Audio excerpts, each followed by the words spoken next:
Oke, Hai guys, halo semuanya. Supaya tahu aja sih gambaran konteksnya apa yang mau gue omongin di episode kali ini. Eh, Selamat tahun baru by the way, 2026. Semoga kita mendapatkan apa yang kita inginkan, dimudahkan segalanya di 2026. Amin. Em, Seharusnya memang gue harus rajin bikin day episode ini, my mini vlog, my em, cerita di hidup keseharian gue. Jujur setelah uh, meninggalnya abang gue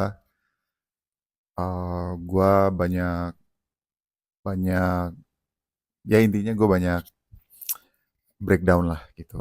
Of course karena saudara kandung gue telah tiada gitu ya.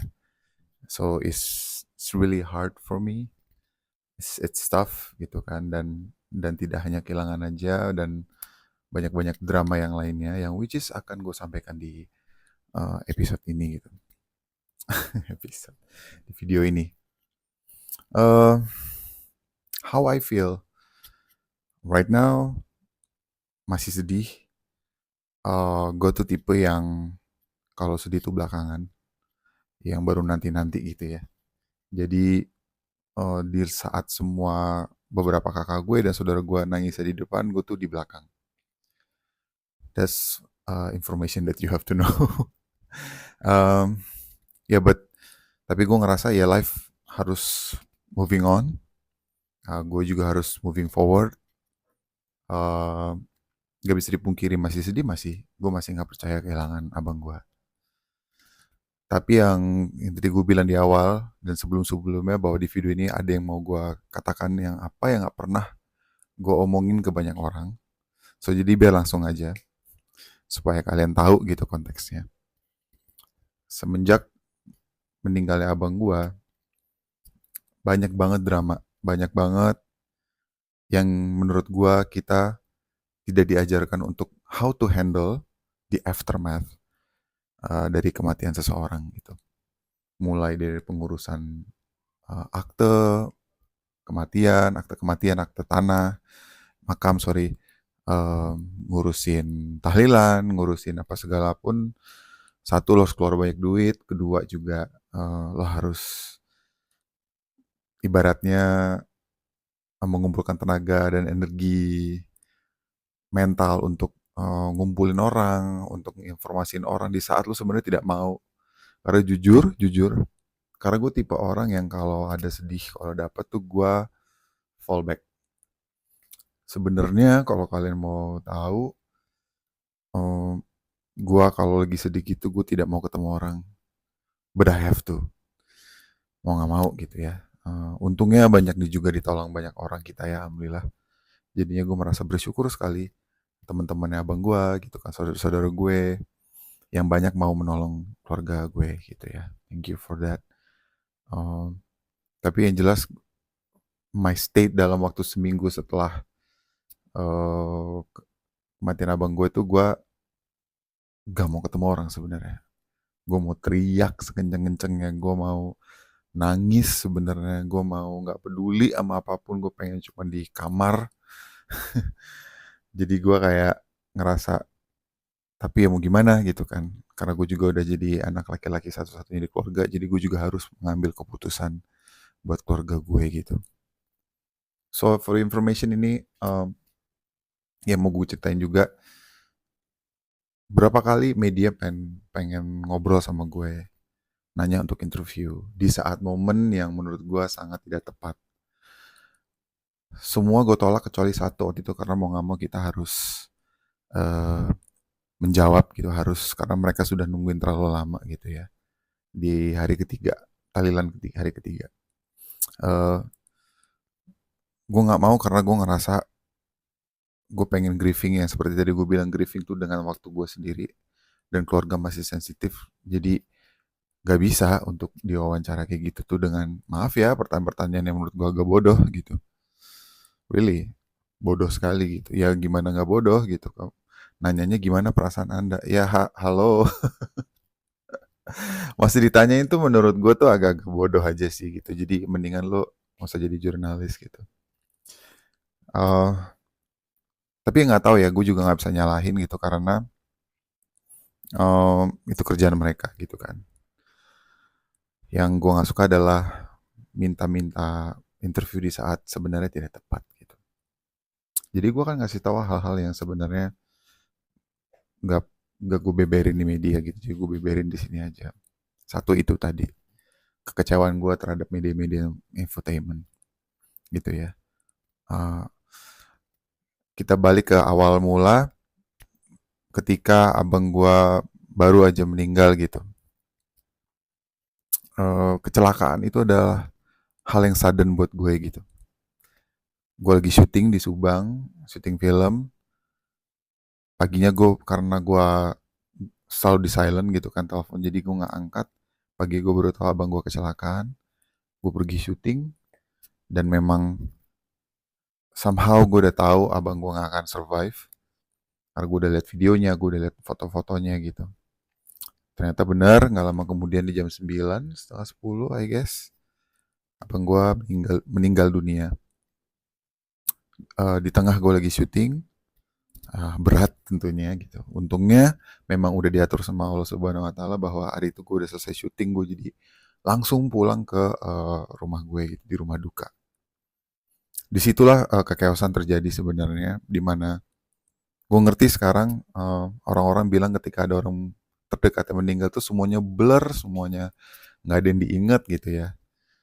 Bener banget, nggak ada yang gue ingat sama sekali. Nggak, bukan nggak inget ya, lebih kayak blur gitu, kayak gue lupa gue nyapa siapa, gue nggak tahu, nggak ngeh itu ada siapa di samping gue gitu.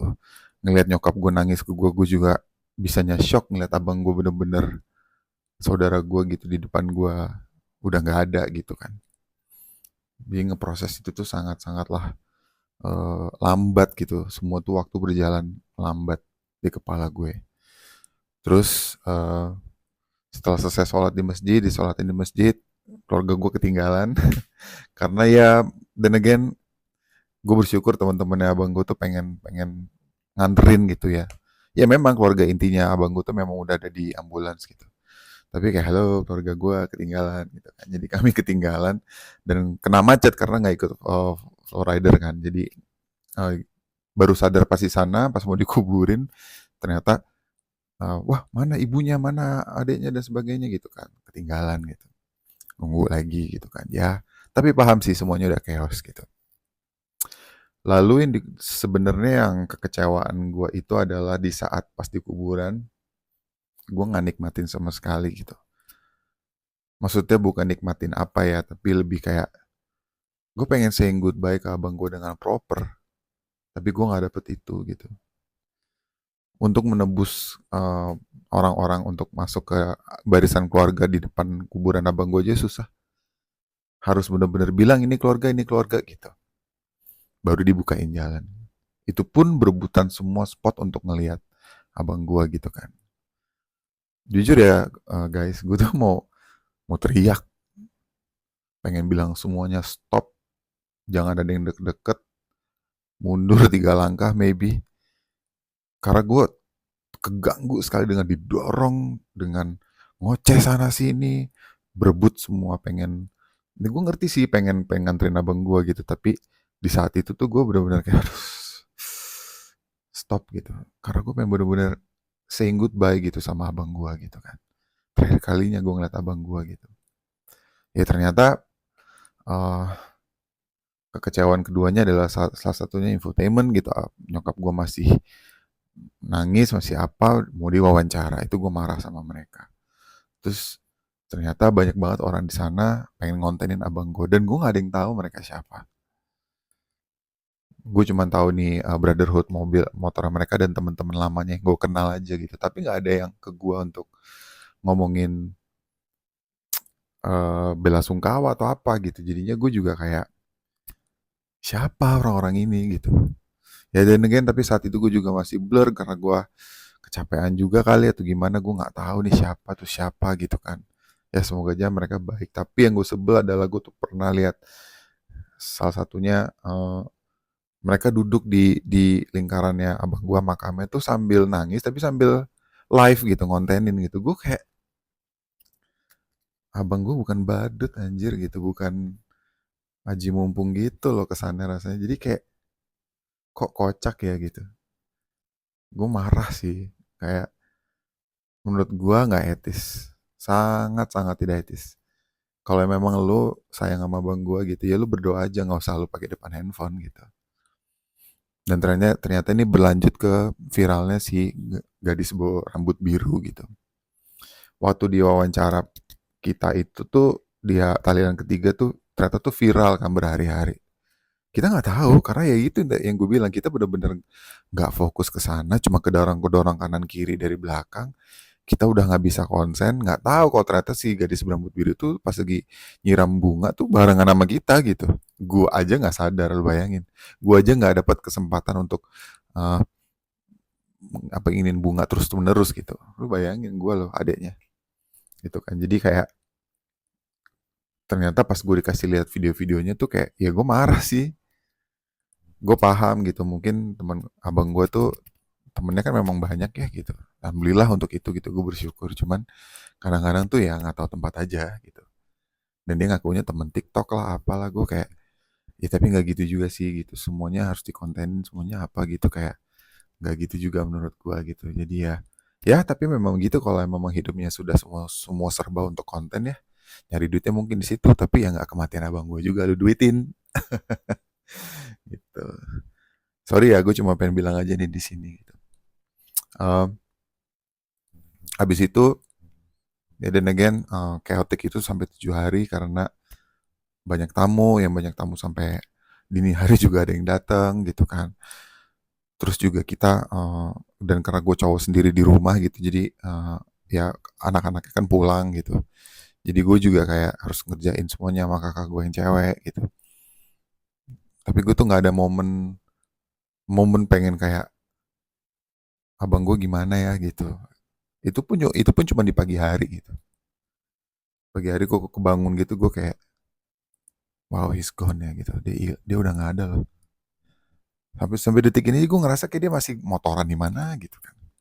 Gitu. Jadi ya untuk kalian yang kenal abang gue gitu, atau kalian yang tahu abang gue gitu, mohon dimaafkan segala kesalahan yang baik disengaja ataupun nggak disengaja gitu. Gue sebagai manusia, gue sebagai adiknya cuma bisa curhat begini supaya bisa meluruskan sesuatu gitu kan. Apalagi yang urusan Nando itu kan nggak penting sih menurut gue gitu kan.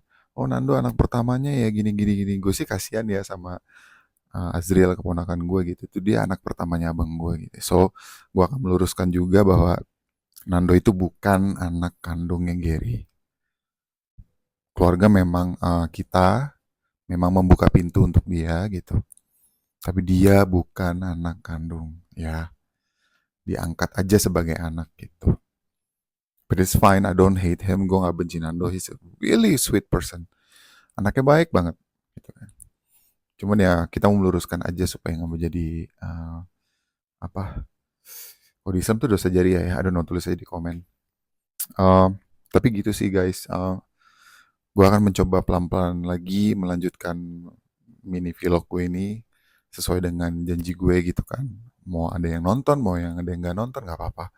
Gue cuma pengen kayak numpahin aja gitu. Karena sulit banget menjadi orang dewasa tuh karena lo nggak banyak ada tempat untuk curhat, nggak banyak. Jadi mungkin mungkin dengan adanya video ini yang lain seumuran sama gue bisa ngerasain yang sama dan ada tempat untuk bisa merilis gitu. So yeah, thank you guys for listening. Thank you for watching.